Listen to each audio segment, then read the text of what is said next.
rolin dhe kontributin e saj të rëndësishëm në promovimin dhe mbrojtjen e vlerave dhe parimeve të mishëruara në Kushtetutën e Republikës së Kosovës.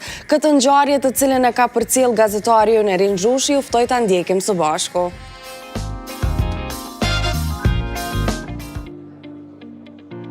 Në Menzën Rami Sadiku u shënua dita e Kushtetutës së Republikës së Kosovës nga një koalicion i organizatave jo qeveritare, Instituti i Kosovës për Drejtësi, Lëvizja Fol dhe Iniciativa për Progres. Ngjarja mblodhi zëra të fuqishëm nga vendi dhe ndërkombëtarisht, të cilët theksuan rëndësinë e respektimit të Kushtetutës në jetën institucionale dhe atë qytetare. Në këtë takim mori pjesë edhe zonja Pratipati, e ngarkuara me punë në ambasadën e SBA-s në Kosovë. Ambasadori gjerman zoti Rode, si dhe përfaqësues nga Këshilli i Evropës e BE-ja, përfshirë zotin Sojkan nga zyra e Këshillit të Evropës dhe zotin Barbano, shefin e misionit e EULEX-it. Nga gjykata kushtetuese të pranishëm ishin edhe kryetari Nexhmi Rexhepi si dhe ish kryetarja Gresa Caka Nimani. Kjo ditë nuk është thjesht për kujtim i një akti formal. Është një reflektim mbi themelet e shtetësisë tonë. Një reflektim i përkushtimit tonë për demokraci, drejtësi dhe drejta të njerëzit, si dhe një falënderim ndaj shteteve mike të Kosovës për kontributin në ndërtimin e një shteti demokratik, të drejtë dhe të barabartë për gjithë qytetarët e vet.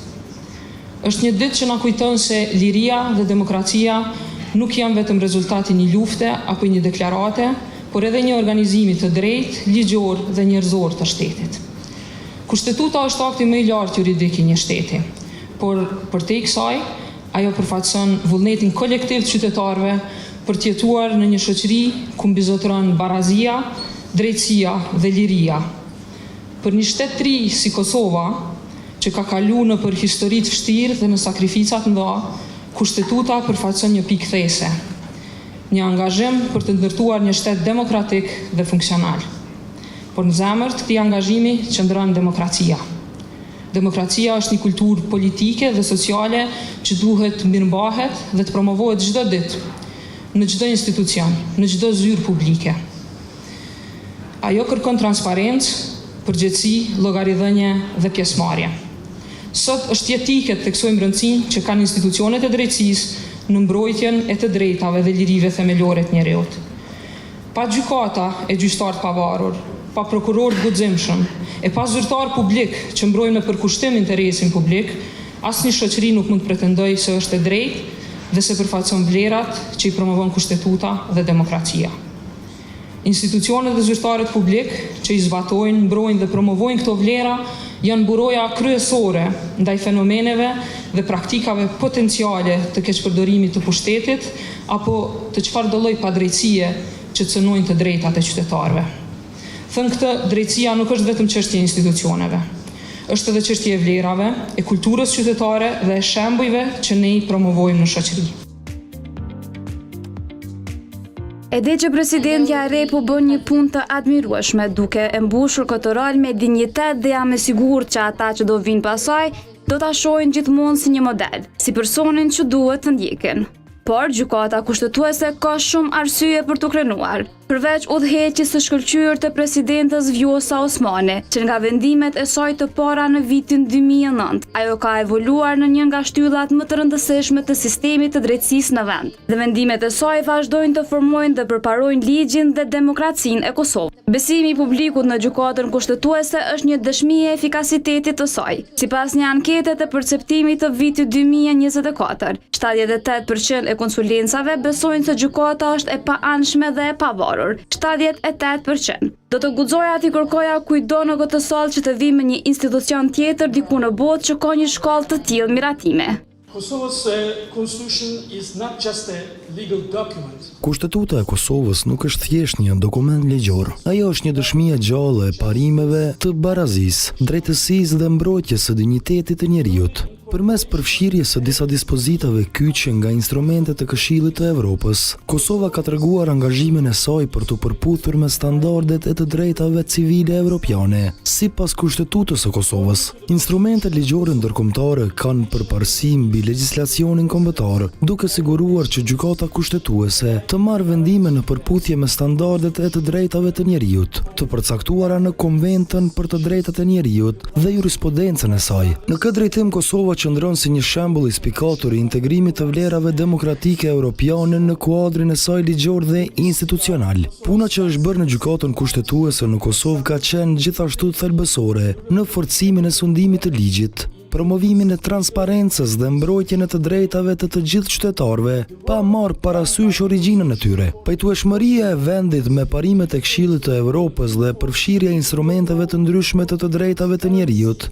janë tregues të qartë të angazhimit të Kosovës për këto ideale. Ajo që u vërejt në këtë ngjarje ishte një konsensus i gjerë mbi faktin se kushtetuta nuk duhet të jetë vetëm dokument referues në rast të krizash, por një udhërrëfyes aktiv në funksionimin e shtetit dhe mbrojtjen e të drejtave të qytetarëve. Në këtë rast, ne do të nderojmë edhe zonjën Gresa Caka Nimani, ish kryetare e Gjykatës Kushtetuese të Republikës së Kosovës, duke e vlerësuar angazhimin dhe kontributin e saj të rëndësishëm në promovimin dhe mbrojtjen e vlerave dhe parimeve të mishruara në Kushtetutën e Republikës së Kosovës. Përkushtimi i zonjës Caka Nimani për rritjen e transparencës dhe llogaridhënies në Gjykatën Kushtetuese shërben si një frymëzim i veçantë për të gjithë ata që angazhohen për drejtësi dhe qeverisje demokratike. Do e mbaj si shen kujtimi të një pune të palodhshme, me shumë dashuri, bindje të thellë dhe përkushtim dhe për të cilën tashmë më ka marrë edhe malli. Por mbi të gjitha, do e mbaj si shenjë kujtimi të nderit dhe privilegjit që kam patur për t'i shërbyer shtetit tim, si gjyqtare dhe kryetare e Gjykatës Kushtetuese. Sigurisht që një mirënjohje e tillë nuk është detyrimisht reflektimi një suksesi personal. Asnjë sukses nuk është i tillë. Të gjitha rezultatet të arriturat janë në fakt reflektim i një përkushtimi ekipor. Andaj, edhe ky shënim i sotëm është reflektim i një pune intenzive të përbashkët të gjyqtarëve të Gjykatës Kushtetuese dhe stafit të jashtëzakonshëm të kësaj gjykate, brenda një ndërtese modeste, por muret e së cilës përçojnë rëndësinë dhe peshën e detyrës për mbrojtjen e Kushtetutës, aktit themeltar të shtetit tonë. Së bashku kemi avancuar më tej cilësinë e drejtësisë kushtetuese përfshirë në rrethonat të cilat kemi shqyrtuar numrin më të madh të kërkesave institucionale dhe kemi nxjerrë numrin më të madh të aktgjykimeve në raport me të gjitha vitet paraprakit të funksionimit të gjykatës.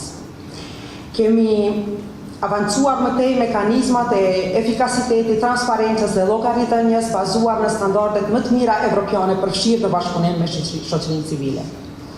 Dhe me rëndësi, kemi rritur bashkëpunimin, vizibilitetin dhe vlerësimin e respektin e gjykatës në kuadër të forumeve ndërkombëtare të drejtësisë kushtetuese, duke e përfaqësuar Republikën tonë me profesionalizëm dhe dignitet.